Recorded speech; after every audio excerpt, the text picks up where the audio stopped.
Once they reached for the heavens, now they are dust beneath forgotten skies. From India to Spain, from Africa to Central Asia, masterpieces of Islamic architecture have been erased. Not by time, but by design. This is the story of how a rich, artistic legacy was dismantled, brick by brick, and why it matters more than ever. Part 1: A Lost Language of Stone.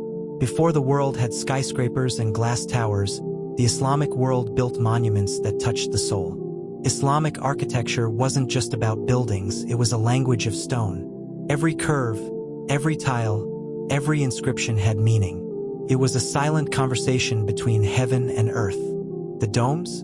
They represented the sky, vast, infinite, eternal. The minarets?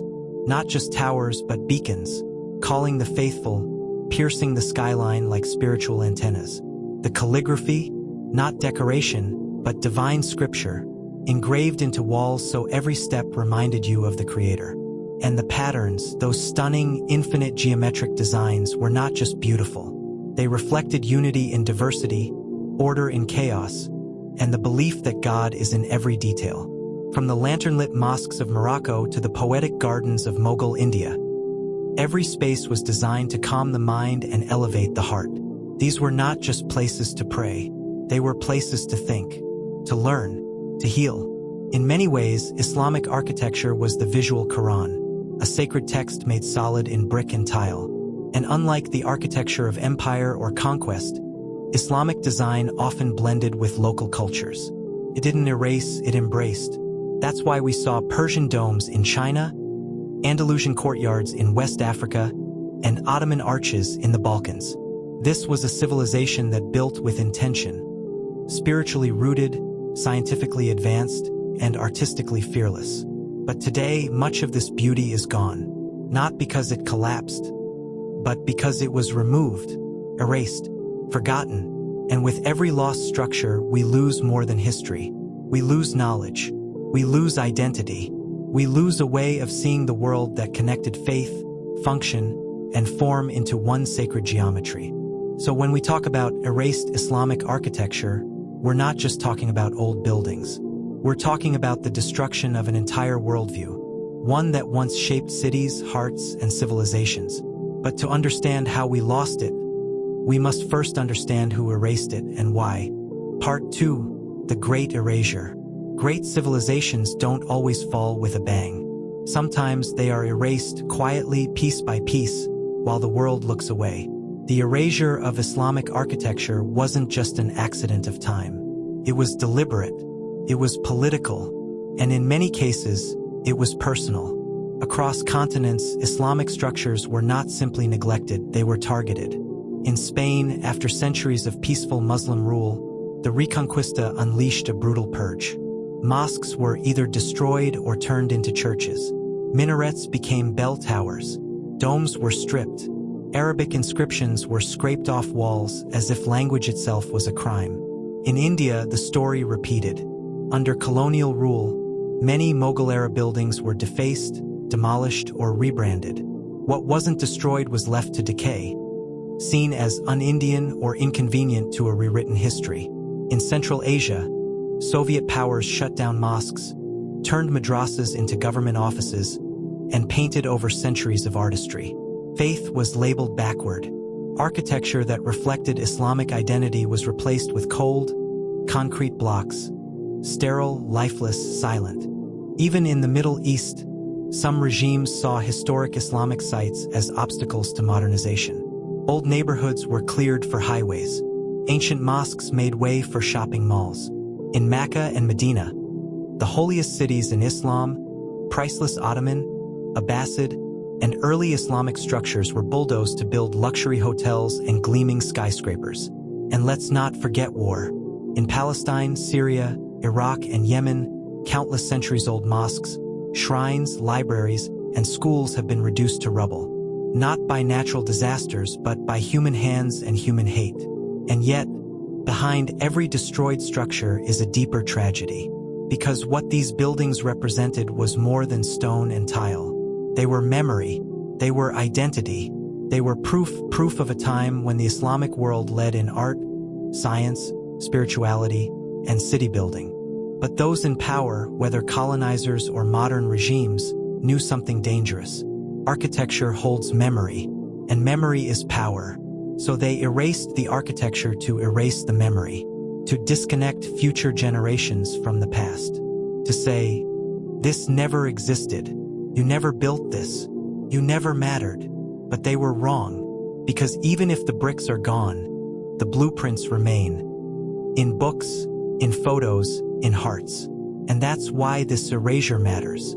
Because what was destroyed wasn't just architecture, it was dignity. It was proof of contribution. It was a bridge between who we were and who we could be again. Part 3, Global Examples. A journey through erasure. Let's journey across the world and witness the scars left behind. Spain, from grandeur to ghosts. Once, Andalusia was the crown jewel of Islamic civilization in Europe. Cities like Córdoba, Seville, and Granada were adorned with breathtaking mosques, palaces, and gardens. The Great Mosque of Córdoba alone had over 1,000 columns, an ocean of stone and light. But after the Christian Reconquista, a systematic effort began to erase this legacy. Mosques were either demolished or converted into churches. Minarets were reshaped into bell towers. Islamic inscriptions were plastered over. Only a few structures survived, like the Alhambra, saved not out of respect, but because it was too beautiful to destroy. What was once a beacon of coexistence was silenced. India, the Mughal silence. India was home to one of the greatest Islamic architectural dynasties, the Mughals. Taj Mahal, Jama Masjid, Fatehpur Sikri. These were not just monuments, they were entire cities of knowledge and elegance. But over time, this legacy too was reframed and erased. Under British colonial rule, Islamic monuments were neglected, defunded, or rebranded as relics of oppression.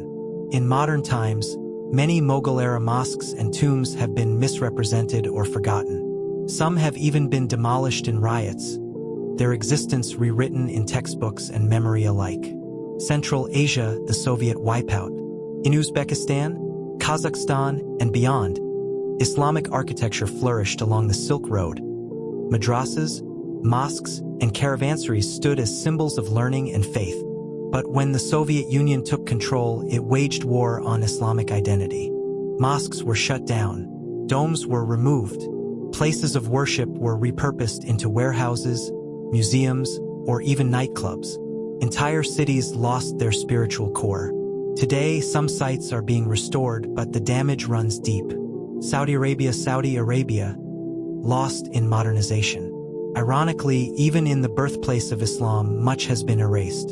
In Mecca and Medina, early Islamic architecture, from the homes of the Prophet's companions to Ottoman mosques, has been demolished to make way for luxury hotels and commercial towers.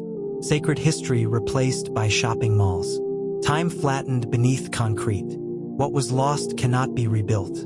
Palestinian territories, Palestine, Syria, Iraq wars wake. In modern conflict zones, the erasure continues. Bombs and bullets have destroyed ancient mosques, libraries, and shrines, some over 1,000 years old. In Aleppo, the Umayyad mosque's minaret collapsed. In Mosul, ISIS blew up revered shrines. In Gaza, historical masjids have been reduced to dust. This is not just war, it's cultural genocide. These are only a few regions, but the pattern is global. Erase the architecture, and you weaken the identity. Erase the monuments, and you erase the memory. But even in silence, the soul remembers. Part 4, Why It Matters. When we talk about lost architecture, we're not just talking about bricks. We're talking about the soul of a civilization, the memory of a people carved into space, line, and light. Architecture is not passive. It shapes how we walk, how we think, how we feel. It whispers history, teaches identity.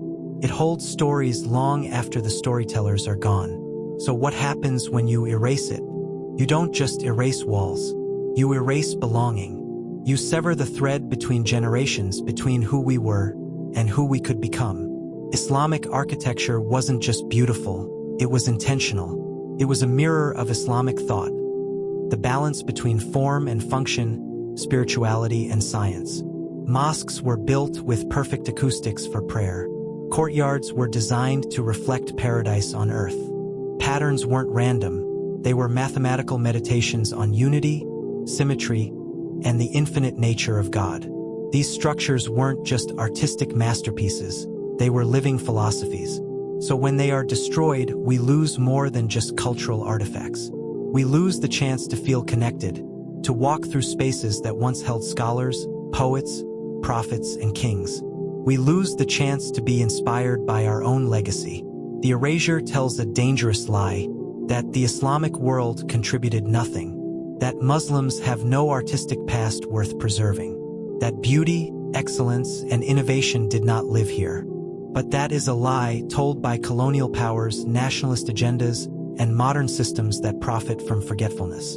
The truth is, the Islamic world once led the world in architecture, art, astronomy, and ethics. Its cities were the blueprint for urban planning. Its sacred spaces were designed to elevate the soul, not just impress the eye.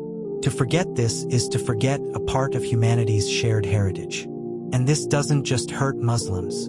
It hurts the world. Because every time we allow a mosque to fall into ruin, every time a madrasa is turned into rubble, every time a sacred dome is replaced with a billboard, we lose a piece of our collective soul, the evidence that civilizations can build in harmony with heaven, not just for power or profit.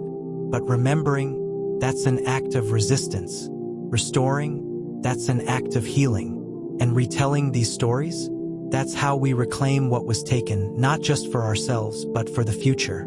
Because even if the buildings are gone, the legacy is not. Part 5. A glimmer of hope. Yes, much was lost, but not everything is gone. Even in the face of destruction, something powerful remains. Memory, resilience, and the will to rebuild. Across the world, people are rising, historians, architects, communities, even ordinary youth, to reclaim what was erased. In Fez, Morocco, artisans are restoring ancient madrasas using traditional techniques passed down for generations.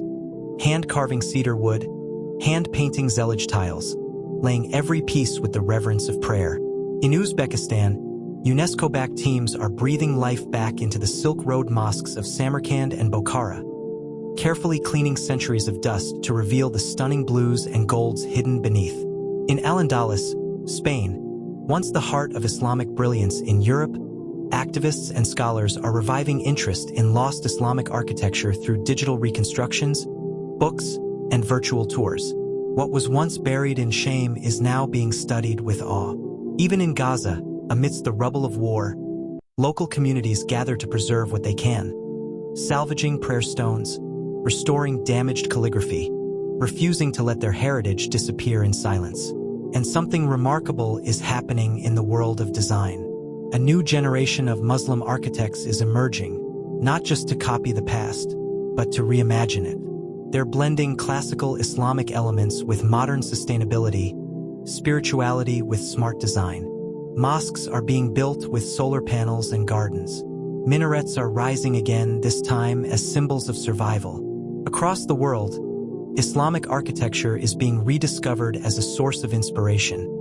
Even outside the Muslim world, architects in the West are studying Islamic geometry. Engineers are marveling at ancient cooling systems hidden in desert cities. Designers are incorporating makarnas, mashrabiyah, and arabesque forms into modern art, fashion, and public space. Why? Because you can erase buildings, but you can't erase beauty. You can't erase the truth that these buildings once stood, proudly, purposefully, with grace that outshined empires. And more importantly, you can't erase the spirit that built them. The domes may fall, the tiles may fade, but the heart that once imagined such beauty still beats. Today, a movement is growing to protect, to restore, to remember. Each blueprint recovered, each photo digitized, each story told, is a brick placed back into the memory of a civilization that once led the world in harmony between art, faith, and science. And you, the viewer, are part of this revival. By watching, by sharing, by caring. Because when we remember what was erased, We begin to rebuild what was lost, not just in stone but in spirit. They tried to erase our architecture, but they could never erase the spirit that built it. And now, that spirit is rising again.